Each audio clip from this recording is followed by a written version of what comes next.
मैं सिमरूं माता शारदा, बैठे जीवा आए। कार्तिक मास की कथा लिखे कमल हर्षाए। जय श्री कृष्णा, राधे राधे। आज कार्तिक मास का पहला दिन है। कार्तिक स्नान शुरू हो चुका है। सनातन धर्म में कार्तिक स्नान का विशेष महत्व है। पौराणिक मान्यता के अनुसार इस एक महीने में विधि पूर्वक स्नान, ध्यान, दान व उपवास करने से व्यक्ति के करोड़ों जन्मों के पाप मिटकर मोक्ष की प्राप्ति होती है। जब हम कार्तिक स्नान करते हैं तो हमें कार्तिक स्नान से जुड़ी हुई कथाएं भी अवश्य सुननी चाहिए, जिससे हमें स्नान करने का पूरा फल मिलता है। तो आज अपने सुनेंगे कार्तिक मास महात्म्य कथा अध्याय 1। उसके बाद में कार्तिक स्नान की कहानी भी सुनेंगे। तो कथा शुरू करने से पहले कमेंट बॉक्स में जय हो लक्ष्मी नारायण की, जय हो कृष्ण कन्हैया की अवश्य लिखना। भगवान श्री हरि विष्णु के अनंत स्वरूपों की जय हो। नैमिषारण्य तीर्थ में श्री सूत जी ने 88,000 सनकादि ऋषियों से कहा कि अब मैं आपको कार्तिक मास की कथा विस्तार पूर्वक सुनाता हूँ, ध्यान पूर्वक सुनना। इसे सुनने मात्र से ही मनुष्य के सभी पाप नष्ट हो जाते हैं और अंत समय में बैकुंठ धाम की प्राप्ति होती है। सूत जी कहते हैं कि भगवान श्री कृष्ण जी से अनुमति लेकर देव ऋषि नारद के जाने के बाद में सत्यभामा प्रसन्न होकर भगवान श्री कृष्ण से बोले कि हे प्रभु, मैं धन्य हुई, मेरा जन्म सफल हुआ। मुझ जैसी त्रिलोक्य सुंदरी के जन्मदाता भी धन्य है। मैं बहुत ही सौभाग्यशाली हूँ जो आपकी 16,000 स्त्रियों के बीच में आपकी परम प्यारी पत्नी बनी। मैंने आपके साथ नारद जी को वह कल्प वृक्ष आदि पुरुष विधि पूर्वक दान में दिया था, परंतु वही कल्प वृक्ष मेरे घर पर लहराया करता है। यह बात मृत्यु लोक में किसी को भी ज्ञात नहीं है। हे त्रिलोकीनाथ, मैं आपसे कुछ पूछने की इच्छा रखती हूँ। तो भगवान श्री कृष्ण की आज्ञा देने पर सत्यभामा पूछने लगती है कि आप मुझे कृपया करके कार्तिक मास महात्म्य की कथा विस्तार पूर्वक सुनाइए। इस महात्म्य को सुनकर मेरा हित हो और जिसके करने से कल्प पर्यंत भी आप मुझसे कभी विमुख ना हो। तो सूत जी आगे कहते हैं कि सत्यभामा के ऐसे वचन सुनकर भगवान श्री कृष्ण ने हंसते हुए सत्यभामा का हाथ पकड़ा और अपने सेवकों को वहीं रुकने के लिए कहकर विलास युक्त अपनी पत्नी को कल्प वृक्ष के नीचे लेकर गए और वहां जाकर हंसकर बोले कि हे प्रिय, 16,000 रानियों में तुम मुझे प्राणों के समान प्यारी हो। तुम्हारे लिए मैंने इंद्र एवं देवताओं से भी विरोध किया था। हे कांते, जो बात तुमने मुझसे पूछी है उसे ध्यान पूर्वक सुनो। एक दिन मैं तुम्हारी इच्छा पूर्ति के लिए गरुड़ पर सवार होकर इंद्रलोक गया और वहां जाकर कल्प वृक्ष मांगा तो इंद्र ने मना कर दिया। इंद्र द्वारा मना करने पर इंद्र और गरुड़ में घोर संग्राम युद्ध हुआ और गौलोक में भी गरुड़ गौओं से युद्ध करने लगे। गरुड़ की चोंच की चोट से उनके कान एवं पूंछ कटकर गिरने लगे, जिससे 3 वस्तुएं उत्पन्न हुई। कान से तंबाकू, पूंछ से गोभी और रक्त से मेहंदी बनी। इन तीनों का प्रयोग करने वाले को मोक्ष नहीं मिलता। तब गौओं ने क्रोधित होकर गरुड़ पर वार किया, जिससे उनके 3 पंख टूटकर गिर गए। तो गरुड़ के पहले पंख से नीलकंठ, दूसरे पंख से मोर और तीसरे से चकवा चकवी उत्पन्न हुए। तो हे प्रिय, इन 3 चीजों का दर्शन करने मात्र से ही शुभ फल प्राप्त हो जाता है।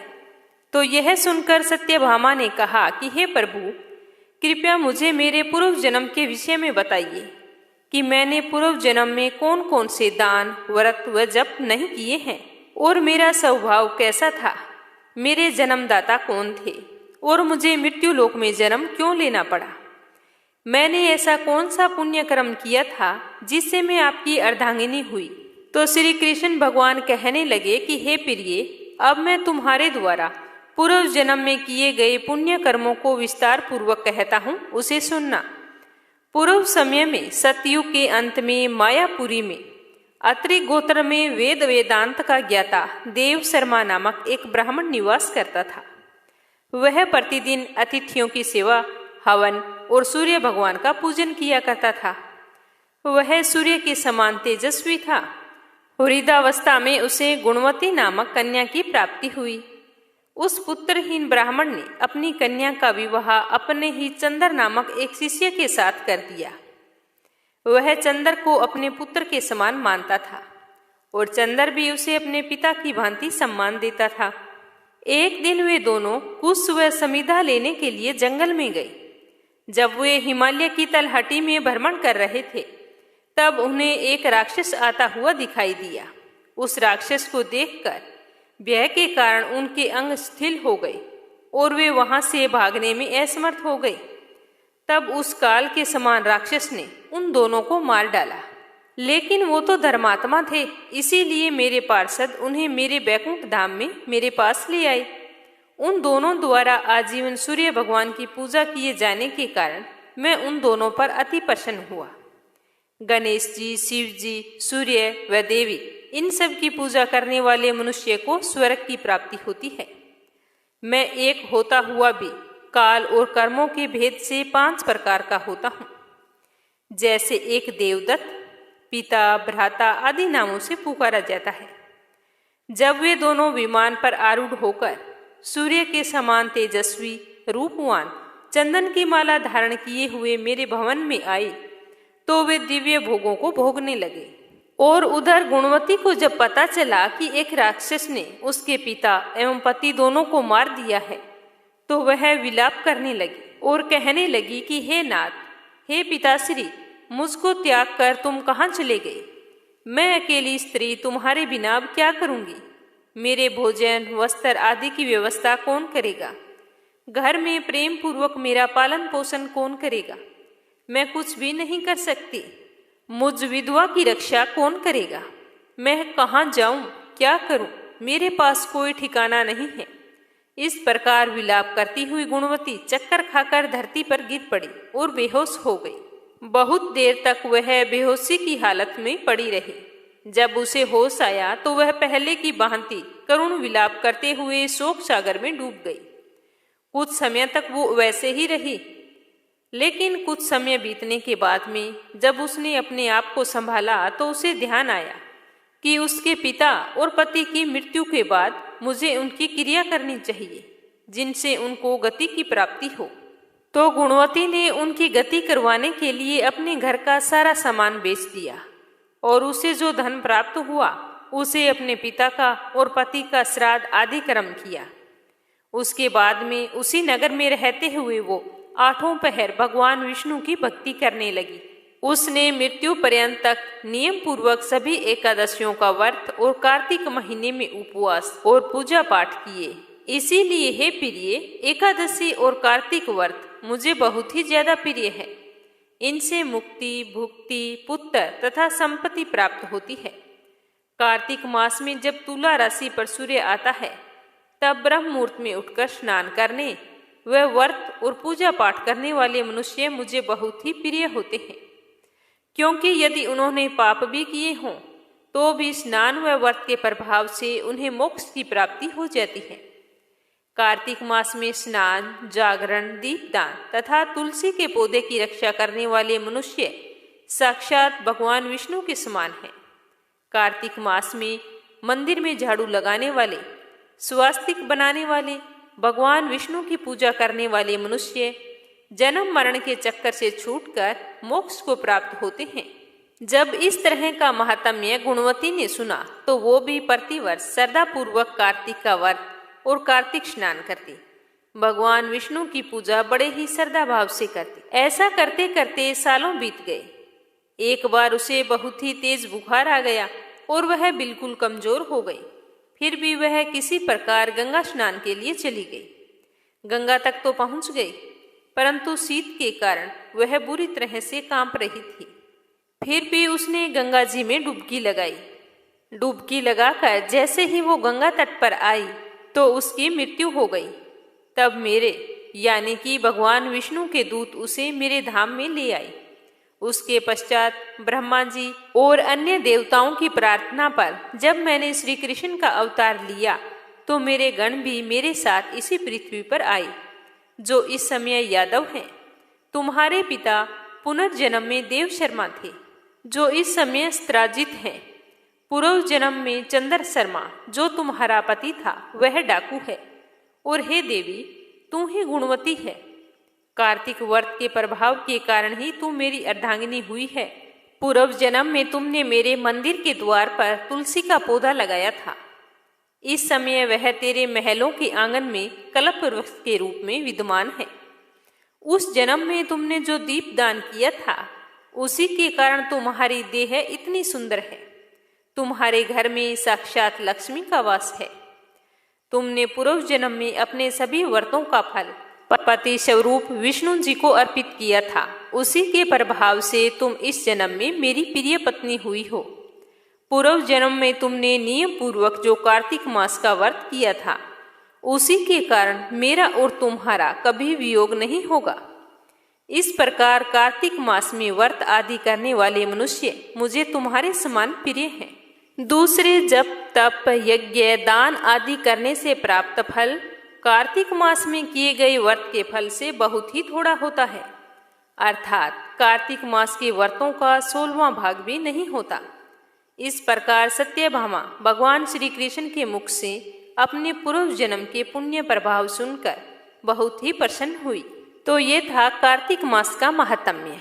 और अब अपने सुनेंगे कार्तिक मास की कथा। कार्तिक मास में सुनी जाने वाली पंच बिखू की कहानी। किसी गांव में एक साहूकार और एक साहूकारनी रहा करते थे। उनके एक बेटा और एक बहू थी। उनकी बहू बहुत ही गुणवान और संस्कारी थी। वह धार्मिक विचारों में खूब रुचि रखती थी।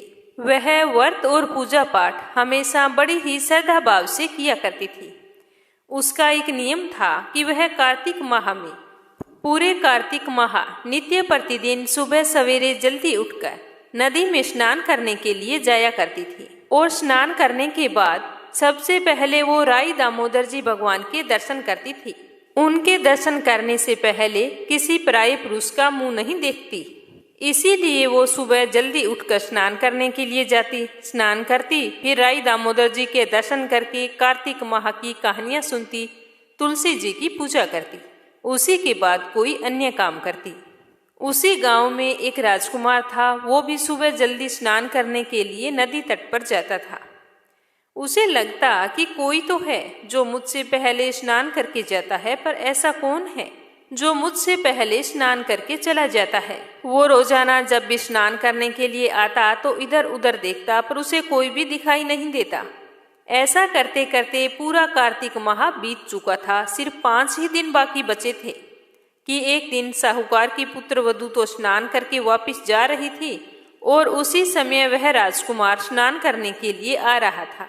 तो जल्दी जल्दी में साहूकार की पुत्र वधू के पांव की एक मोचड़ी वहीं पर छूट गई और वह जल्दी से अपने घर आ गई। उसे अपनी मोचड़ी का कोई भी ध्यान नहीं रहा। तो राजकुमार जैसे ही स्नान करके बाहर निकला तो उसे वो मोचड़ी दिखाई दी। तो उसे देखकर वह सोचने लगा कि यहाँ पर जरूर कोई औरत स्नान करने के लिए आती है। यह मोचड़ी इतनी सुंदर है तो इसे पहनने वाली ना जाने कितनी सुंदर होगी। अब तो राजकुमार के मन में उस औरत को देखने की तमन्ना जाग उठी। उसने गांव में आकर घोषणा करवा दी कि जिसकी भी यह मोचड़ी है वह 5 रात मेरे पास आई। जब इस तरह की घोषणा साहूकार की पुत्र वधू ने सुनी तो उसने भी कहला दिया कि मैं 5 रात ब्रह्म मुहूर्त में आऊंगी, लेकिन किसी को भी साख भरने या हामी भरने के लिए वहां पर बैठा देना, ताकि वो बता सके कि मैं वहां पर आई थी।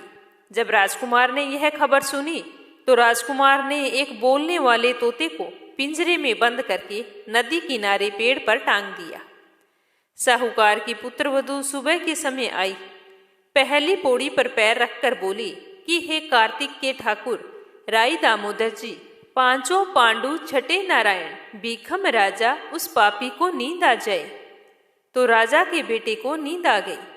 पुत्र वधू कार्तिक स्नान करके जाने लगी तो तोते से बोली, सुआ सुआ तेरे गल डालूं हीरा, मेरी साख भरियो वीरा। तो यह सुनकर सुआ बोला कि कोई वीरा भी अपनी बहन की साख भरता है क्या? तो तोते की बात सुनकर पुत्र वधू बोली कि सुआ सुआ सुबह तेरे पग गालूंगी नेवर, साख भरियो मेरे देवर। तो सुआ ने कहा कि ठीक है भाभी, मैं तुम्हारी साख जरूर भरूंगा। तो इस तरह से साहूकार की पुत्र वधू वहां से चली गई। जैसे ही सुबह हुई, राजा का बेटा हड़बड़ाकर बैठा और सुआ से पूछने लगा कि सुआ सुआ वह आई थी क्या? तो सुआ बोला कि हाँ आई थी। तो राजकुमार ने पूछा कि कैसी थी? तो सुआ कहने लगा कि आबा की सी बिजली, होली की सी झल, केला सी कामिनी, गुलाब सा रंग। तो अगले दिन राजा के बेटे ने सोचा कि आज मैं अपनी अंगुली में चीरा लगा लूंगा, इससे मुझे दर्द होता रहेगा, जिससे मुझे नींद नहीं आएगी। तो अगले दिन राजकुमार अपनी अंगुली चीर कर वहां पर लेट गया। जब वो सुबह आई तो उसी तरह भगवान से प्रार्थना करने लगी। तो राजकुमार को फिर से नींद आ गई और वह स्नान करके वापस चली गई। तो सुबह राजकुमार ने तोते से पूछा कि क्या वो आई थी? तो तोते ने कहा कि हाँ आई थी। उसने वही सारी बात फिर से दोहरा दी। तो राजकुमार बोला कि आज रात में आंखों में मिर्ची डालकर बैठूंगा, आज तो मैं उससे मिलूंगा जरूर। तो जैसे ही रात हुई तो रात में वह राजकुमार अपनी आंखों में मिर्ची डालकर बैठ गया। तो मुंह अंधेरे साहूकार की पुत्र वधू आई और आकर वैसे ही कहने लगी कि हे कार्तिक के ठाकुर, राई दामोदर, पांचों पांडु, छठे नारायण, भीखम राजा, उस पापी को नींद आ जाए। तो राजा के बेटे को फिर से नींद आ गई। तो वह स्नान करके जाते हुए तोते से मिलकर अपने घर चली गई। सुबह हुई तो राजकुमार ने तोते से पूछा कि क्या वो आई थी? तो तोते ने फिर से सारी बात बता दी। तो तोते की बात सुनकर राजकुमार को बहुत ही गुस्सा आया। उसने कहा कि आज तो मैं उससे जरूर मिलूंगा, आज मैं सोऊंगा नहीं, बिना बिस्तरों के सीधा बैठा रहूंगा ताकि मुझे नींद ना आए। तो जैसे ही रात हुई तो राजकुमार बिना बिस्तरों के बैठ गया। जब वो सुबह सवेरे स्नान करने के लिए आई तो उसने फिर उसी तरह भगवान से प्रार्थना की और राजकुमार को नींद आ गई। तो उसने स्नान किया और जाते समय अपनी आंखें बंद करती हुई चली गई। उसके जाने के बाद में थोड़ी देर बाद राजकुमार की नींद खुली। तब तक तो वह जा चुकी थी। राजकुमार फिर से सोच में पड़ गया और अपने आप से कहने लगा कि आज 4 रातें बीत चुकी हैं और सिर्फ एक ही रात बची है। आज मैं उससे जरूर मिलूंगा, ऐसा क्या करूं कि मुझे नींद ना आए। तो सोचते सोचते राजकुमार ने सोचा कि आज अंगीठी जलाकर बैठूंगा, जिससे मुझे नींद नहीं आएगी। जैसे ही रात हुई तो रात को वह अंगीठी जलाकर बैठ गया और उसका इंतजार करने लगा। रोजाना की तरह साहूकार की बहू आई और भगवान से प्रार्थना करने लगी कि हे भगवान, आपने 4 रातें तो निकाल दी, अब यह रात और निकाल दो। तो भगवान ने उसकी बात रख ली। राजकुमार को नींद आ गई। जब वह नहाकर जाने लगी तो तोते से बोली कि इस पापी को कह देना कि 5 रातें पूरी हो चुकी है, वह मेरे मोतियों की माला मेरे घर भिजवा दे। इस तरह कहकर वो चली गई। सुबह जब राजकुमार की आंख खुली तो उसने तोते से पूछा कि क्या वो आई थी? तो तोते ने कहा कि हाँ आई थी, उसने अपनी माला मंगवाई है। और जैसा साहूकार की पुत्र वधू ने उससे कहा था वो सारी बात राजकुमार को बता दी। तो तोते की बात सुनकर राजकुमार सोचने लगा कि वो तो सच्ची थी, तभी तो भगवान ने उसकी मदद की है, उसकी लाज रखी है। मैंने 5 दिन ना जाने कितने यत्न किए, कभी अंगुली को काटा, कभी आंखों में मिर्ची डाली, कभी अंगुली जलाई, ना जाने कितने यत्न किए, फिर भी मुझे नींद आ जाती। इस तरह विचार करते हुए राजकुमार अपने घर चला गया, पर उसकी मोजड़ी नहीं लौट आई। लेकिन कई दिनों बाद में राजकुमार को कोढ़ हो गया। तो राजा ने अपने बेटे का बहुत सारे वेदों से इलाज करवाया, लेकिन उस पर कोई भी इलाज असर नहीं हुआ। राजा जब अपने बेटे को इस हालत में देखते तो बहुत ही दुखी हो जाते। एक दिन उन्होंने निराश होकर ब्राह्मण को बुलाया और पूछा कि आप ही बताएं कि मेरे राजकुमार को क्या हो गया है। तो ब्राह्मण ने देखकर बताया कि आपके राजकुमार ने पतिव्रता स्त्री का सत भंग करने का प्रयास किया है, उसी के पाप की वजह से इनका अंग अंग जल रहा है। तो राजा ने कहा कि आप ही इसका कोई समाधान बताइए कि हम क्या करें जिससे हमारे बेटे के पाप नष्ट हो जाए। तो ब्राह्मण ने बताया कि अगर यह उस साहूकार की बहू को अपनी धर्म की बहन बनाए और रोजाना उसके नहाए हुए जल से स्नान करें तो ही यह ठीक हो सकता है। जब राजा ने यह बात सुनी तो उन्हें बहुत ही अजीब लगा, लेकिन और कोई इलाज भी नहीं था। तो राजा साहूकार की बहू की मोजड़ी को लेकर साहूकार के घर गए और बोले कि यह मोजड़ी आपकी पुत्र वधू की है, इसे ले ले और आपके बहू के नहाए हुए जल से मेरे बेटे को नहला दे। तो साहूकार ने कहा कि हमारी बहू की मोजड़ी आपके पास कैसे आई? तो राजा ने सारी बात उसे बता दी कि किस तरह मेरे बेटे ने आपकी बहू पर बुरी नजर डाली थी, जिसके कारण आज उसे कोढ़ हो गया है और उसका एक ही इलाज है कि आपकी बहू के नहाए हुए पानी से अगर वो स्नान करता है तो उसका कोढ़ ठीक हो सकता है। तो साहूकार बोला कि हमारी बहू किसी पराये पुरुष का मुंह नहीं देखती। अगर आपको उनके नहाए हुए पानी से अपने बेटे को नहलाना है तो आप ऐसा करें कि इस नाली के ऊपर अपने बेटे को बिठा दीजिए। जब हमारी बहू ऊपर नहाएगी तो आपके बेटे के ऊपर पानी गिरेगा, जिससे आपका पुत्र हमारी बहू के नहाए हुए पानी से नहा लेगा। तो राजा ने साहूकार के कहे अनुसार अपने बेटे को उस नाली पर बैठा दिया। अब रोजाना जब उनकी बहू स्नान करती तो उस समय वह राजकुमार वहां पर बैठ जाता और बहू के स्नान किए हुए पानी से वह रोजाना नहाता। ऐसा करने से कुछ ही दिनों में उसका शरीर चंदन सा हो गया। तो राजा ने साहूकार की पुत्र वधू को अपनी बेटी बनाया और राजकुमार ने भी अपनी की हुई गलती के लिए क्षमा मांगी। उसके बाद राजा ने सारी नगरी में ऐलान करवाया कि हर आदमी कार्तिक माह में कार्तिक स्नान करे। हे पंच भिक्षु भगवान, कार्तिक मास में जैसा साहूकार की पुत्र वधू को दिया उनकी लाज रखी, वैसी सबकी रखना। बोलो पंच भिक्षु भगवान की जय हो। अब अगली कहानी कार्तिक स्नान करने वाली बुढ़िया माई की कहानी। एक समय की बात है, एक बूढ़ी माई थी जो चातुर्मास में पुष्कर में स्नान किया करती थी। उसके एक बेटा और एक बहू थे। एक बार वो बूढ़ी माई पुष्कर के लिए जा रही थी तो अपनी बहू से फल आहार रखने को कहा। उपवास में जो खाने योग्य चीजें होती है वो रखने के लिए बोला तो बहू ने खाली टिफिन रख दिया। माँ तैयार होके अपने बेटे के साथ चल पड़ी। बेटा अपनी माँ को पहुंचाने के लिए पुष्कर गया। रास्ते में वह अपनी माँ से बोला कि माँ फल आहार कर लो। तो एक जगह माँ बेटे दोनों रुक गए तो उसकी माँ फल आहार करने के लिए बैठ गई। तो जैसे ही बूढ़ी माई ने टिफिन खोला तो वह विष्णु भगवान की कृपा से खाली टिफिन फलों से भर गया। माँ ने फल आहार कर लिया और कई दिनों बाद माँ बेटे पुष्कर पहुंच गए।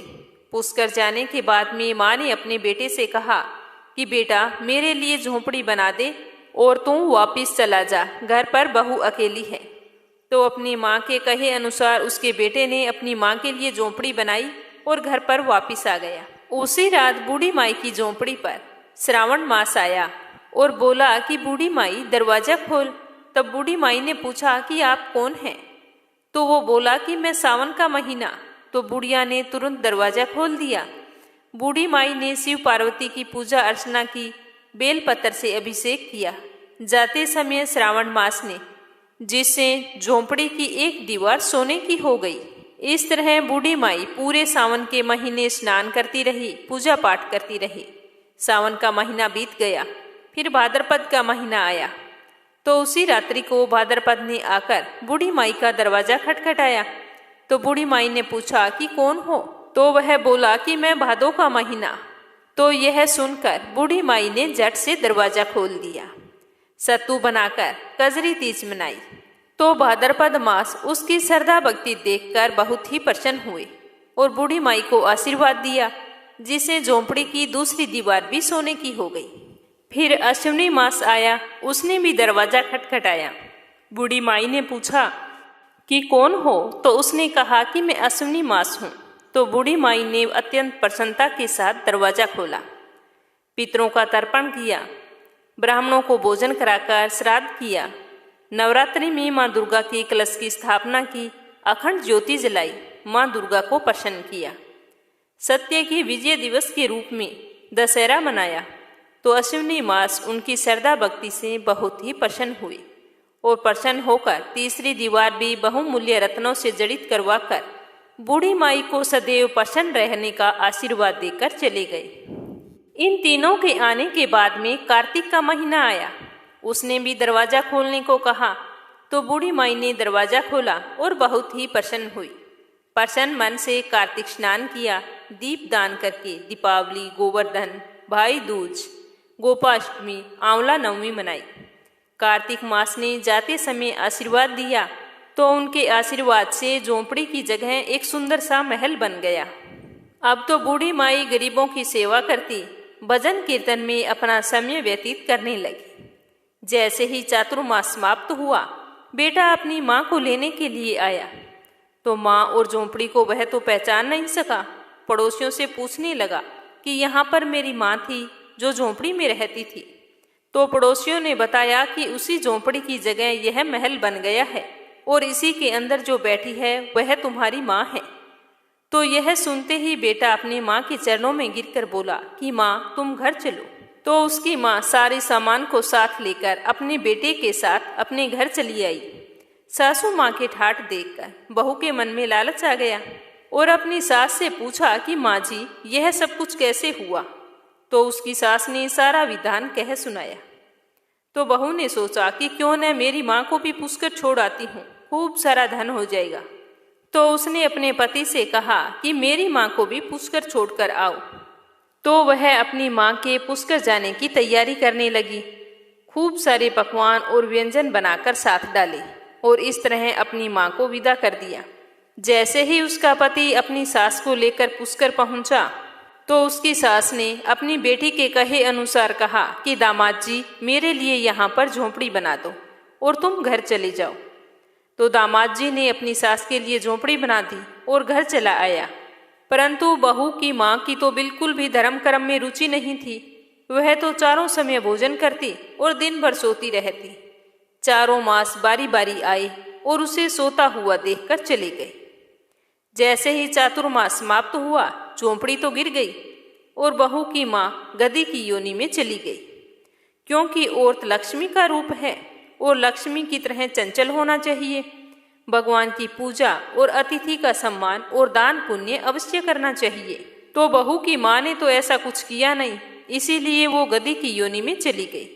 जैसे ही चातुर्मास समाप्त हुआ तो बहू ने अपने पति से कहा कि अब तुम जाओ, मेरी माँ को लेकर आओ, कितने दिन हो गए उन्हें गए हुए। तो जब उसका पति अपनी सास को लेने के लिए गया तो वो कहीं पर नहीं मिली। जहाँ पर झोंपड़ी थी वहाँ पर एक कूड़े का ढेर लगा था। आसपास के लोगों से पूछने पर उन्होंने बताया कि तेरी सास धर्म कर्म कुछ नहीं करती थी, खाती पीती और सो जाती, जिससे वह गधी की योनि में चली गई। वो उधर देखो कूड़े के ढेर पर वहीं पर मुंह मार रही है। तो जवाई गधी योनि में गई अपनी सास को बांधकर घर ले आया। तो उसकी पत्नी ने पूछा कि मेरी माँ कहाँ है। तब उसके पति ने कहा कि तेरी लालच की वजह से तेरी माँ का ये हाल हो गया है, वो गधी की योनि में चली गई। तो अपनी माँ का यह हाल देखकर उसे बहुत ही दुख हुआ। फिर दोनों पति पत्नी ने बड़े बड़े विद्वानों, ब्राह्मणों, ऋषि मुनियों से पूछा कि हम ऐसा क्या करें जिससे हमारी माताजी को इस योनि से मुक्ति मिले। तो उन्होंने बताया कि तेरी सास के स्नान किए हुए पानी से अगर तुम्हारी माँ स्नान करती है तो उन्हें पुनः मनुष्य योनि मिलेगी। तो बहू को दुख तो बहुत हुआ पर और कोई चारा भी नहीं था। तो बहू ने ऐसा ही किया। जिस पानी से उसकी सास स्नान कर लेती उसी पानी से अपनी माँ को स्नान करवाती, जिससे उसकी माँ कुछ ही दिनों में पुनः मनुष्य की योनि में आ गई। हे राई दामोदर भगवान, जैसा बुढ़िया माई को दिया वैसा सबको देना। कहानी कहने वाले को, कहानी सुनने वाले को और हुंकारा भरने वाले को, सारे परिवार को देना। और जैसा बहू की माँ को दिया वैसा किसी को ना देना। अब अगली कहानी सुनेंगे राई दामोदर की। प्राचीन समय की बात है। एक गांव में दो माँ बेटी रहती थी। बेटी का नाम था राई। वह बहुत ही सुंदर और सुशील थी। राई भगवान श्री कृष्ण की परम भगत थी। बड़ी श्रद्धा और सच्चे भाव से भगवान श्री कृष्ण की पूजा किया करती थी। हर समय कृष्ण भगवान का नाम अपने मन में स्मरण किया करती थी। तो एक बार कृष्ण भगवान ने सोचा कि राई की परीक्षा ली जाए। तो भगवान श्री कृष्ण ने उसकी परीक्षा लेने हेतु डांसरिया बेचने वाले बनकर आ गए और गली गली में आवाजें देने लगे। जैसे ही वो राई की गली से गुजरने लगी तो राई अपनी माँ से बोली कि माँ, मुझे भी डांसरिया चाहिए। तो माँ बोली कि मैं पैसे कहाँ से लाऊं, इतने पैसे नहीं हैं बेटा मेरे पास। तो वो बोली कि माँ बाजरी है ना, वो ही ले लो, बाजरी के बदले मुझे डांसरिया दिला देना। तो राई की माँ ने कहा ठीक है बेटा। ये कहकर राई और उसकी माँ बाजरी लेकर डांसरिया बेचने वाले के पास गई और बोली कि मुझे एक डांसरिया चाहिए, इसके बदले में मेरे पास पैसे तो नहीं हैं, ये बाजरी ले लो। तो भेष बदले हुए कृष्ण भगवान उनसे बाजरी लेकर उस पर जोर से फूंक मारी तो वो बाजरी तो उड़ गई और उसके जो कुछ फूस थे अंदर वो राई के आंख में चले गए। तो राई जोर जोर से रोने लगी और भगवान वहां से अंतर्ध्यान हो गई। तो राई की माँ इधर उधर देखती रह गई कि वो आखिर गया कहाँ। उधर राई की दोनों आंखें खुल नहीं रही थी, वो जोर जोर से रो रही थी। तो राई की माँ सोचने लगी कि इसे लेकर कहाँ जाऊं, कैसे इसके आंख से वो फूस निकालूं। तो इतने में वहां पर एक वेद आता है। तो वो वेद का रूप धारण किए कृष्ण भगवान ही होते हैं और आवाज देने लगते हैं कि मैं वेद हूं, किसी को इलाज कराना हो तो करवा लो। तो राई की माँ उसे भागकर बुला कर लाती है और कहती है वेद जी, मेरी बेटी की आंख में फूस गिर गया है, अगर आप उसे निकाल दो तो आपकी अति कृपा होगी। तो यह सुनकर वेद बने श्री कृष्ण भगवान राई की माँ के साथ उसके घर जाते हैं और देखकर कहते हैं कि अगर तुम अपनी बेटी का विवाह मेरे साथ करोगी तो मैं फूस निकाल दूंगा, अन्यथा मैं नहीं निकालूंगा। तो राई की माँ ने सोचा कि बेटी की आंखों का सवाल है, वैसे वेद है, डरने की कोई बात नहीं है, आज नहीं तो कल इसकी शादी तो करनी पड़ेगी। तो राई की माँ ने कहा कि हाँ तुम इसका फूस निकाल दो, इसकी आंखें सही हो जाए और मैं उसके बाद में इसका विवाह तुम्हारे साथ करवा दूंगी। तो वेद ने राई की आंखों से फूस निकाल दिया। फूस के निकालते ही राई की दोनों आंखें बिल्कुल स्वस्थ हो गई। तो राई की माँ ने दोनों की सगाई कर दी और कार्तिक शुक्ल 11 के दिन दोनों का विवाह भी निश्चित कर दिया। अब माँ सोचने लगी कि बेटी को क्या दूंगी और शादी में क्या सामान कहाँ कहाँ से लाऊंगी और कैसे मैं इतनी शादी की तैयारियां करूंगी। सोचते सोचते वह सबसे पहले सोने की दुकान पर जाकर बोली कि सुनार, मेरी बेटी के लिए हार बना दो और लौंग और बिछिए भी घड़ देना। तो सुनार बोला कि मुझे समय नहीं है, मैं तो भगवान श्री कृष्ण की शादी है उनके लिए गहने बना रहा हूँ। तो फिर वो हलवाई के पास जाती है कि शादी के लिए मिठाई तैयार कर दो, तो वो भी मना कर देता है कि मुझे तो कृष्ण भगवान की शादी में मिठाई तैयार करनी है, इसीलिए मैं नहीं बना सकता। बनिया के यहाँ जाती है सामान के लिए, तो बनिया कहता है मेरी दुकान का सारा सामान तो कृष्ण भगवान की शादी में जाएगा। जहाँ जहाँ वो गई वहाँ से उसे वही जवाब मिला। तो सबसे जवाब लेकर वो दुखी होकर घर आ गई और सोचने लगी कि अब क्या करूं, शादी के दिन नजदीक आ रहे हैं, बिना तैयारी के शादी कैसे करूंगी। आखिर वो पल भी आ गया जिस समय उसकी शादी होनी थी। सारे गांव वाले सोच रहे थे कि राई की माँ ने कोई भी तैयारी नहीं की, फिर इसकी शादी कैसे करेगी, आज तो इसकी शादी है। इतने में ढोल और बाजे बजने लगे तो सारे गांव के लोग इकट्ठा हो गए देखने के लिए कि राई की बारात तो आ गई है और उसकी माँ ने कोई भी तैयारी नहीं की, अब कैसे होगा।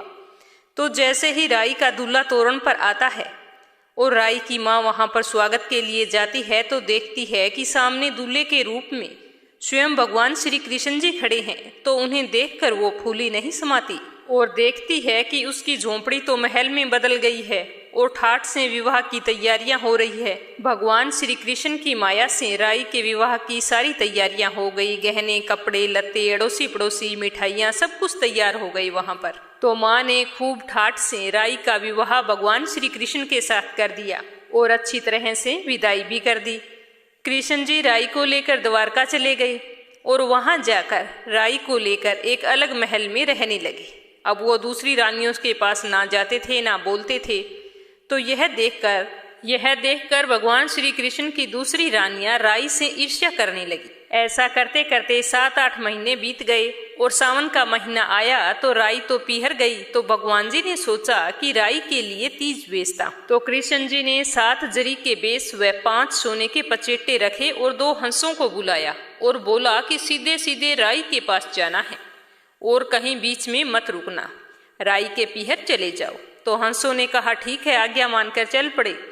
जब राधा रुक्मण को पता चला तो उन्होंने हंसों को रोककर अपनी महल में बुला लिया और कहा कि थक जाओगे, दूर तक जाना है, थोड़े से मोती चुग लो। तो हंस आ गए और मोती चुगने लगे। तो राधा रुक्मण ने सारा सामान निकाल लिया और उसके अंदर फटे पुराने कपड़े और 5 कांटे बांधकर रख दिए और पोटली हंसों को दे दी। हंस सामान लेकर राई के पास चले गई तो राई तो बड़ी ही खुश हुई और नाचने लगी और जोर जोर से कहने लगी कि देखो देखो, दामोदर जी ने मेरे लिए उपहार भेजा है, चलो देखते हैं जल्दी से क्या भेजा है। जैसे ही राई ने पोटली को खोली तो 500 अंगुलियां उन 500 कांटों में चुभ गई। तो राई बहुत ही दुखी हुई। सावन का महीना खत्म हो गया। भगवान श्री कृष्ण राई को लेने आए तो राई उनसे बोली नहीं। जब कृष्ण भगवान उसे बुलाने की कोशिश करते तो राई उनसे दूर हो जाती। तो भगवान श्री कृष्ण ने सोचा कोई बात नहीं। कई दिन बीत गए, महीनों बीत गए, पर राई फिर भी नहीं बोली। राई बोलती नहीं थी, फिर भी भगवान श्री कृष्ण को प्रेम पूर्वक भोजन करवाती थी। भोजन में दही जरूर देती थी। तो एक दिन भगवान श्री कृष्ण ने सोचा कि बिलोने का सारा दही खा लेता हूँ, देखती हूँ कि राई दही कहाँ से लाएगी। तब सुबह राई ने देखा कि बिलोने में दही नहीं है। तो उसने सोचा कि अब दामोदर जी को दही कहाँ से खिलाऊंगी। तो इतने में भगवान श्री कृष्ण जी गुजरी का वेश बनाकर दही बेचने वाले बनकर आ गए और गली में आवाजें देने लगे कि दही ले लो, दही ले लो। तो राई भागकर नीचे जाती है और कहती है कि थोड़ा सा दही मुझे भी चाहिए। तो गुजरी रूपी भगवान बोले कि राई, तुम उदास दिखाई दे रही हो, हमने सुना है कि आप भगवान से नाराज हैं। तो राई बोली कि तुझे क्या मतलब, तू जा, तेरा काम कर। तो गुजरी बनी भगवान श्री कृष्ण जी बोले कि सहेली जैसी हैं हम दोनों, अपने मन की बात तो कहो, क्या पता मैं तुम्हारी कोई मदद कर दूं। मैं किसी को कुछ नहीं कहूंगी। तो राई ने सारी बात गुजरी को बता दी। सुनते ही भगवान को बड़ा अचंभा हुआ और वे अपने असली रूप में आ गए और बोले कि ये कैसे हुआ, मैंने तो तुम्हारे लिए जरी के बेस व सोने के पचेटे भेजे थे। तो भगवान ने तुरंत हंसों को बुलाया और पूछा कि तुम रास्ते में कहीं रुके थे। तो हंस बोले नहीं, हम कहीं नहीं रुके थे। जाते समय राधा रुक्मण के महल में मोती चुगने के लिए थोड़ी देर के लिए रुके थे और कहीं नहीं रुके। तो श्री कृष्ण ने राधा रुक्मण को बुलाया और पूछा कि आपने ऐसा गलत काम क्यों किया। तो राधा रुक्मण बोली कि गलत काम ना करूं तो क्या करूं, जब से राई आई है आप हमारे महल में आते ही नहीं हैं, इसीलिए मैंने ये काम किया है। राई सावन में चली गई, फिर भी आप हमारे महल में नहीं आए, क्यों, मुझसे ऐसी क्या गलती हो गई जो आप हमारे महल में नहीं आते हो। तो भगवान श्री कृष्ण जी बोले कि हमको जो प्रेम से बुलाते हैं हम वहाँ जाते हैं। अगर आप हमको प्रेम से बुलाते तो हम जरूर आते, लेकिन आज तुमने यह बताकर अपने प्रेम का इजहार कर दिया है। फिर भगवान श्री कृष्ण बोले कि कार्तिक का महीना राई को दूंगा, 5 दिन पस्तिया राधा रुक्मण को व 11 सत्यभामा को दूंगा। इस तरह भगवान श्री कृष्ण ने अपनी सब रानियों को मान दिया। तभी से माना जाता है कि जो भी औरत कार्तिक माह में और बैशाख माह में राई दामोदर की कहानी सुनती है उसे अपने स्वामी का खूब मान सम्मान और प्यार मिलता है। बोलो राई दामोदर की जय हो। अगली कहानी सुनेंगे सूर्य देवता की। एक ब्राह्मण था, वह सूर्य भगवान का परम भक्त था। रोजाना नहाता धोता, कहानी कहता और सूर्य देव की पूजा करता। पर वह ब्राह्मण कमाई के नाम पर कुछ भी नहीं करता था। ब्राह्मण घर में रहता तो ब्राह्मणी बार बार कमाने के लिए परेशान करती और अगर कहीं बाहर जाता तो अड़ोसी पड़ोसी उसे निकम्मा कहकर चिढ़ाया करते थे। तो उन सब के ताने सुन सुनकर वह ब्राह्मण परेशान हो गया और एक दिन वह सुबह नहा धोकर अपने पूजन की सामग्री लेकर जंगल में चला गया और वहां पर एक सूखे पीपल के पेड़ के नीचे बैठकर पूजा पाठ करने लगा। पूजा पाठ करने के बाद में सूर्य भगवान की कथा कही और वहीं पीपल के पास एक सूखा तालाब भी था, उसमें थोड़ा सा पानी था। तो वो उसी पानी से लोटा भरकर सूर्य भगवान को जल चढ़ाया। जैसे ही ब्राह्मण ने सूर्य देव को जल चढ़ाया तो वह पूजा का जल बहकर पीपल और सूखी तलाई में आ गया। जल के वहां जाते ही सूखा हुआ पीपल हरा भरा हो गया और सूखी जो तलाई थी वो साफ पानी से भर गई। उस जल में सूर्य भगवान दिखाई देने लगे और ब्राह्मण से कहने लगे कि ब्राह्मण तू मांग, क्या मांगता है। तो ब्राह्मण ने यह सुना तो वह तो डर गया और सोचने लगा कि पीपल में लगता है कोई भूत रहता है। रोज जब वह पूजा करता तो उसे वही आवाज आती। तो सुन सुनकर चिंता के कारण वह ब्राह्मण तो बिल्कुल ही दुबला पतला हो गया। तो एक दिन ब्राह्मणी ने सोचा कि ब्राह्मण को गए हुए कितने दिन हो गए, चलो आज जाकर उनकी खोज खबर लेकर आती हूँ। तो यह सोचकर ब्राह्मणी भी जंगल में आई। तो जैसे ही ब्राह्मणी ने ब्राह्मण को देखा तो आश्चर्यचकित हुई और पूछने लगी कि आपको ये क्या हो गया है, आप इतने दुबले पतले कैसे हो गए हैं। तो ब्राह्मण ने सारा हाल बताया। तो ब्राह्मणी ने ब्राह्मण की सारी बात सुनकर कहा कि आपके जल चढ़ाने के बाद में ये आवाज आती है, तो मुझे तो लगता है कि सूर्य भगवान स्वयं आते हैं। कल अगर आपको फिर से वही आवाज सुनाई दे तो सब कुछ मांग लेना। तो ब्राह्मण ने कहा कि कैसे मांगू, मुझे तो कुछ मांगना ही नहीं आता। ज्यादा कुछ कहना होगा तो मैं तो भूल जाऊंगा। तुम मुझे कोई ऐसी तरकीब बताओ जिसे कम शब्दों में ज्यादा मिल जाए। तो ब्राह्मणी कहने लगी कि तुम इस प्रकार से कहना कि 9 खंडे के महल के अंदर सोने के पालने में पड़पोते को दास दासियों द्वारा खिलाते अपनी आंखों से देखूं। इस प्रकार लंबी उम्र, महल, बेटे, पड़पोते, बहुएं, धन सब कुछ मिल जाएगा। तो ब्राह्मण सुनकर कहने लगा कि मुझे तो समझ में नहीं आया। तो ब्राह्मणी कहने लगी कि धन होगा तभी तो सोने का पालना, दास दासियां होंगे, आंखें घुटने ठीक होंगे तो ही अपने पड़पोते को सोने के पाले में झूला झुला सकेंगे और देख सकेंगे, बेटे और बहू होंगे तो ही पड़पोते के दर्शन होंगे। तो यह सुनकर ब्राह्मण ने कहा, हाँ ठीक है, अब मुझे सब कुछ समझ में आ गया है। दूसरे दिन जैसे ही ब्राह्मण ने स्नान करके पूजा पाठ करके सूर्य देवता को अर्घ्य दिया तो आवाज आई। ब्राह्मण ने वैसा ही कहा जैसा ब्राह्मणी ने समझाया था। तो सूर्य भगवान ने कहा कि देखने में तो भोला भाला लगता है, फिर भी एक बार में सब कुछ मांग लिया। फिर भी तुमने जो मांगा है वो तुम्हें अवश्य मिलेगा। जा, तेरी हर इच्छा पूरी होगी। तो ब्राह्मण इस तरह का आशीर्वाद पाकर खुशी खुशी घर की तरफ चल पड़ा। घर आया तो देखा कि टूटी फूटी झोंपड़ी की जगह एक 9 खंडा महल खड़ा था। दास दासी आ जा रहे थे। तो ब्राह्मण ने कहा कि यहाँ पर मेरी झोंपड़ी थी और एक बूढ़ी ब्राह्मणी थी, वो कहाँ गई। उसी समय महल से एक सुंदर औरत गहनों से और सुंदर कपड़ों से सजी हुई बाहर निकलती है और ब्राह्मण से कहती है कि आ जाओ स्वामी, यह अपना ही घर है। सूर्य भगवान ने तुम्हारी सारी मनोकामना पूर्ण कर दी है। तो ब्राह्मण ने कहा कि हम इतने धन का क्या करेंगे। तो ब्राह्मणी ने कहा कि धन से क्या नहीं होता, दान पुण्य करेंगे, यज्ञ करेंगे, होम करेंगे, भूखों को भोजन करवाएंगे, प्याऊ लगवाएंगे, धर्मशाला बनवाएंगे। तो ब्राह्मण ने ब्राह्मणी के कहे अनुसार वैसा ही किया। अब थोड़े ही समय में सारी प्रजा राजा की जगह उस ब्राह्मण के गुणगान करने लगे। जब यह बात राजा तक पहुंची तो राजा ने सुनकर उस ब्राह्मण को बुलाया और पूछा कि कल तक तो आपको खाना भी नहीं मिलता था, आज ये धन कहाँ से आया, कहाँ पे चोरी की है, डाका डाला है, क्या कुछ किया है, मुझे सब कुछ सच सच बताओ। तो ब्राह्मण ने कहा कि महाराज, मैंने ना तो चोरी की है और ना ही डाका डाला है, ये तो सब सूर्य भगवान की कृपा से मुझे प्राप्त हुआ है। यह कहकर ब्राह्मण ने सारी बात राजा को बता दी। तो राजा ने कहा कि हे ब्राह्मण देवता, मेरे पुत्र नहीं है, अब तुम मुझे बताओ कि मुझे क्या करना चाहिए। तो ब्राह्मण ने राजा को सूर्य भगवान की पूजा विधि बताई। तो राजा ने वैसा ही किया। तो राजा के घर 10वें महीने सुंदर पुत्र ने जन्म लिया। अब तो सारे लोग सूर्य भगवान की जय जयकार करने लगे। हे सूर्य भगवान, जैसे आपने ब्राह्मण और राजा की मनोकामना पूर्ण की वैसी सबकी करना, कहानी कहने वाले की, कहानी सुनने वाले की और हुंकारा भरने वाले की। बोलो सूर्य देवता की जय हो। अगली कहानी सुनेंगे भगवान श्री कृष्ण जी की। बोलो कृष्ण कन्हैया की जय हो। एक समय की बात है, एक लड़की थी जो भगवान श्री कृष्ण जी की अनन्य भगत थी। बचपन से ही वो भगवान श्री कृष्ण जी के भजन किया करती थी, भक्ति करती, पूजा पाठ करती। ऐसा करते करते वो समय के साथ बड़ी हो गई।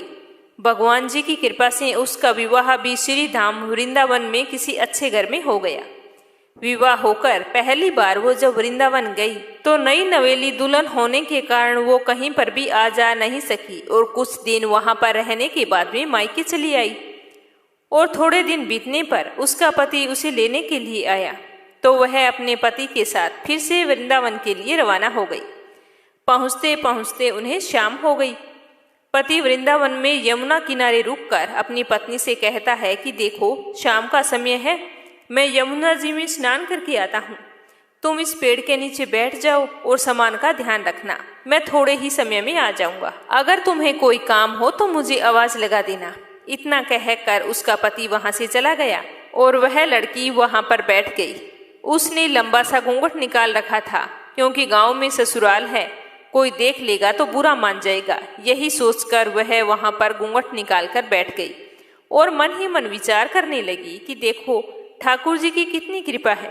मैंने बचपन से उन्हें भजा है और उनकी पूजा पाठ की है, तो उन्हीं की कृपा से मेरा विवाह भी श्री धाम वृंदावन में हो गया है। मैं इतने वर्षों से ठाकुर जी को मानती हूँ, परंतु अब तक उनसे कोई रिश्ता नहीं जुड़ा। तो इस तरह वह सोचने लगती है कि ठाकुर जी की उम्र क्या होगी। लगभग 16 वर्ष के होंगे। मेरे पति 20 वर्ष के हैं, उनसे थोड़े छोटे हैं, इसीलिए मेरे पति के छोटे भाई की तरह हुए और मेरे देवर की तरह। इसीलिए आज से कृष्ण कन्हैया मेरे देवर हैं। अब तो वह ठाकुर जी से नया रिश्ता जोड़कर बहुत ही खुश हो रही थी और मन ही मन ठाकुर जी से कह रही थी कि देखो ठाकुर जी, आज से मैं तुम्हारी भाभी और तुम मेरे देवर हो गई हो। अब वो समय आ गया है जब तुम मुझे भाभी भाभी कहकर पुकारोगे। वो ऐसा सोच ही रही थी कि तभी एक 10-15 साल का एक बालक आता है और उस लड़की से कहता है कि भाभी भाभी। लड़की अचानक अपने भाव से बाहर आती है और सोचने लगती है कि मैं तो वृंदावन में नई हूँ, ये भाभी कहकर मुझे कौन बुला रहा है। मैं तो यहाँ पर किसी को नहीं जानती और ना ही कोई मुझे जानता है। तो वो तो कुछ नहीं बोली। अब वह बालक बार बार भाभी भाभी कहता, पर वह उत्तर नहीं देती।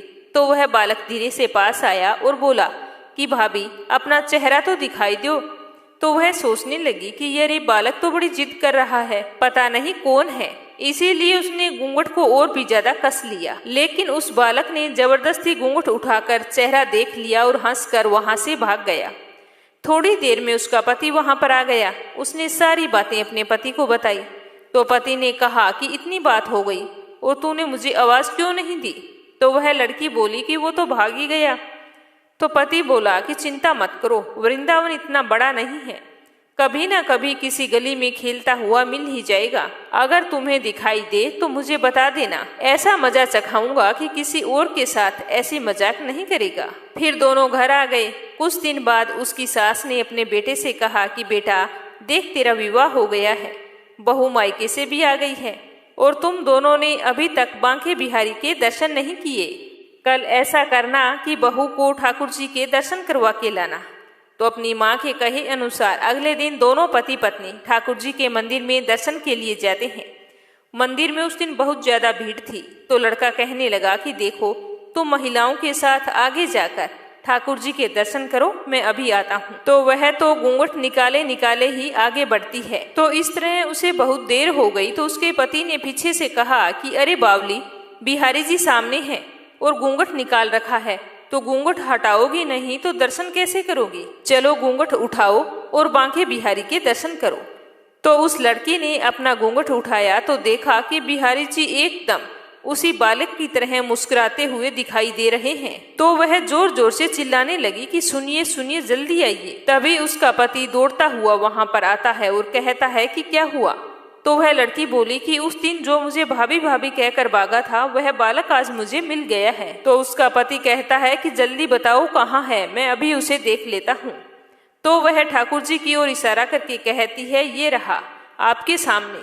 तो जैसे ही उसके पति ने देखा तो देखता ही गया, उसके पति को भी कान्हा जी उसी बालक की तरह हंसते हुए दिखाई दे रहे थे। तो वह दर्शन करके अपनी पत्नी से बोला कि तुम धन्य हो, तुम्हारे हृदय में सच्चा भाव है ठाकुर जी के प्रति। मैं तो इतने वर्षों से वृंदावन में हूँ और मुझे आज तक उनके दर्शन नहीं हुए, और तुम्हारा भाव इतना उच्च कोटि का है कि तुम्हारी वजह से आज मुझे कृष्ण कन्हैया के दर्शन हो गई हैं। बोलो कृष्ण कन्हैया की जय हो, बोलो बांके बिहारी की जय हो। तो अब अपने सुनेंगे लपसी और तपसी की कहानी, जो हर व्रत कथा के बाद में अवश्य सुननी चाहिए। अगर इस कहानी को अपने नहीं सुनते हैं तो हमें हमारे व्रत का या कथा कहने का सुनने का कोई फल नहीं मिलता है। एक लपसी था, एक तपसी था। लपसी हमेशा लूट खोस के खाता था और तपसी हमेशा भगवान की तपस्या में लीन रहता था। लपसी की आदत थी कि राह चलते लोगों को लूटना और उनका सोना चांदी अनाज जो कुछ भी मिलता लूट कर घर ले आता और फिर सब मिल बांट कर खाते। तो एक दिन वह लूटपाट करने के लिए किसी जगह पर बैठा हुआ था। तभी वहां से शिव गोरी जा रहे थे। जैसे ही लपसी की नजर पार्वती माता पर पड़ी तो उसने सोचा कि इतने सोने के गहनों से लदी हुई है, आज तो मैं खूब सारा सोना लूटूंगा, जिससे मुझे 6 महीने तक कोई काम नहीं करना पड़ेगा। यह सोचकर लपसी उनके पास गया और जाकर पार्वती माता से कहा कि जितने भी गहने पहन रखे हैं वो मुझे दे दो। तो लक्ष्मी माता और भगवान शंकर तो उसके मन की मनसा जानते थे। तो भगवान शंकर ने कहा कि ठीक है, गहने तो मैं दिलवा दूंगा, लेकिन मुझे बताओ कि तुम इनका क्या करोगे। तो भगवान शंकर की बात सुनकर लक्ष्मी ने कहा कि इससे मेरे परिवार का गुजारा चलेगा। तो भगवान शंकर बोले कि घर का गुजारा चलाने के लिए तुम कोई मेहनत क्यों नहीं करते। तो वह बोला कि यह तो मेरी मेहनत का काम है। तो भगवान शंकर ने कहा कि ये मेहनत का नहीं है, ये पाप का काम है। तुम पाप के भागी बनोगे, तुम्हें नरक की यातना झेलनी पड़ेगी। तो वह बोला कि मेरी कमाई मेरे घर वाले सारे खाते हैं। तो भगवान शंकर ने कहा कि चलो ठीक है, तुम आज अपने घर जाओ और अपने घर वालों से पूछो कि तुम्हारे साथ साथ पाप के भागी कौन बनेंगे। तो वह बोला कि इसमें पूछने वाली कौन सी बात है, पाप के भागी मेरे सारे घर वाले बनेंगे, वो मुझसे बहुत प्यार करते हैं। तो भगवान शंकर ने कहा कि चलो कोई बात नहीं, हम यहीं पर बैठे हैं, तुम घर जाकर आओ और पूछकर मुझे बताना। तो लप्सी भागा भागा अपने घर गया। पहले अपने माँ बाबूजी के पास जाकर बोला कि माँ बाबूजी, क्या आप मेरे पाप के भागी बनेंगे। तो उसके माँ बाबूजी ने कहा कि क्यों भाई, हम तेरे पाप के भागी क्यों बनेंगे, हमने तो तेरे को कहा नहीं कि चोरी कर, डाका डाल, अच्छी कमाई करके ला, हम तुम्हारे पाप के भागी नहीं बनेंगे। तो वह अपने भाई और भाभी के पास गया, तो उन्होंने भी इस तरह पाप का भागी बनने के लिए मना कर दिया। तो वो निराश होकर जैसे ही वापस जा रहा था, तो उसकी छोटी सी भतीजी जो बाहर खेल रही थी, वो बोली कि चाचा, मैं बनूंगी पाप का भागी। वो तो भोली बाली थी, कुछ जानती थी नहीं। तो लप्सी ने उसे कंधे पर उठाया और भगवान भोलेनाथ के पास जाकर कहा कि आप सत्य कह रहे थे, सारे घर वालों ने पाप का भागी बनने से मना कर दिया है। ये मेरी भतीजी है, इसी ने कहा है कि मैं पाप का भागी बनूंगी। अब मुझे प्रायश्चित करना है, तुम मुझे बताओ कि मेरे पापों का प्रायश्चित कैसे होगा। तो भगवान शंकर ने उसे 9 गज सूत दिया और कहा कि ये पीपल का वृक्ष देख रहे हो, इस सूत को इसके लपेटना है। जब तक ये सूत खत्म ना हो तब तक इसी पीपल के पेड़ की परिक्रमा तुम्हें लगानी होगी और अपनी भतीजी को यूं ही कंधे पर बैठाई रखो। तो वह सोचने लगा कि थोड़ा सा तो धागा है, 2 परिक्रमा पूरी नहीं होगी, इससे पहले मैं लगाकर घर चला जाऊंगा और मेरे पापों का प्रायश्चित हो जाएगा। तो इस तरह कहकर भगवान भोलेनाथ और माता पार्वती जी तो चले गए। अब वो अपनी भतीजी को कंधे पर उठाए हुए पीपल की परिक्रमा देने लगा। अब भगवान की माया से वो धागा कहाँ खत्म होने वाला था। उसे चक्कर लगाते लगाते 12 वर्ष बीत गई। उसकी दाढ़ी नाखून बुरी तरह से बट गई। जहाँ वो परिक्रमा लगा रहा था वहाँ चारों तरफ खगोल घेरा बन गया और सिर्फ उसका सर बाहर दिखाई दे रहा था और उसकी भतीजी सूख कर चिड़िया बनकर उसके कंधे पर चिपक गई। 12 वर्ष बाद में शिव पार्वती जी वहाँ से जा रहे थे, तो पार्वती जी ने कहा कि स्वामी चलो देखते हैं वो लप्सी अभी तक वहीं पर है क्या। तो भगवान भोलेनाथ बोले कि वो अब तक यहाँ पर थोड़ी होगा, लूट खोस कर खाता था, वो कब का ही भाग गया होगा। लेकिन पार्वती ने कहा कि नहीं, चलो चलकर देखते हैं, क्या पता वो हमारा इंतजार कर रहा हो। तो जैसे ही शिव पार्वती जी वहां पर गए तो देखा कि वो तो वहीं पर चक्कर काट रहा था। तो भगवान भोलेनाथ ने उसकी परीक्षा लेने के लिए सोने का कड़ा फेंका उसके आगे।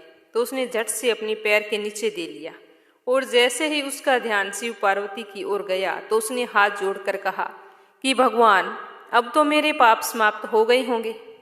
तो भगवान शंकर बोले नहीं, अभी बाकी है, तुम्हारे पैर के नीचे क्या है। तो उसने झट से पैर हटाते हुए कहा कि हे भगवान, मुझसे गलती हो गई, मैंने 12 वर्ष तक अपने पापों को खत्म करने के लिए तपस्या की है, अब मुझे इसका फल कैसे मिलेगा। तो भगवान भोलेनाथ उसकी भक्ति से बहुत ही प्रसन्न हुए और उसे वरदान दिया कि यदि कोई गाय और कुत्ते की रोटी नहीं बनाएगा तो उसका फल तुझे मिलेगा। यदि कोई आदमी ब्राह्मण को भोजन करवाकर उसे दक्षिणा नहीं देगा तो उसका फल भी तुझे ही मिलेगा। अगर किसी को सूट, तीवल, साड़ी अगर हम देते हैं, उसके ऊपर अगर भेंट स्वरूप कुछ रुपए नहीं देंगे तो उसका फल भी तुझे ही मिलेगा। अगर कोई व्यक्ति दिए से दिया जलाएगा तो उसका फल भी तुझे ही मिलेगा। अगर कोई औरत आंगन लीपकर चौका नहीं लीपेगी तो उसका फल भी तुझे ही मिलेगा। यदि कोई व्रत कथा में सारी कहानी सुन ले लेकिन तुम्हारी कहानी ना सुने तो उसका फल भी तुझे ही मिलेगा। उसी दिन से हर व्रत कथा और कहानी के साथ लपसी तपसी की कहानी कहीं और सुनी जाती है और कहानी सुनने के बाद में ऐसे कहना चाहिए कि हे भगवान, लपसी को लपसी का फल मिले, तपसी को तपसी का फल मिले और हमारी कहानी का फल हमें मिले। तो ये थी कार्तिक माह में सुनी जाने वाली कार्तिक स्नान की कहानी। सुनकर आपको कैसा लगा कमेंट बॉक्स में जरूर बताना। और साथ ही अगर आपने इस चैनल को सब्सक्राइब नहीं किया है तो जरूर करना और इस मीरा भक्ति चैनल पर प्रस्तुत होने वाली कार्तिक माह की कहानियों को पूरे महीने नियम और श्रद्धा से सुनना। भगवान श्री हरि विष्णु आपकी सारी मनोकामनाएं पूरी करे। कल मिलेंगे नई कहानी के साथ। जय श्री कृष्णा। राधे राधे।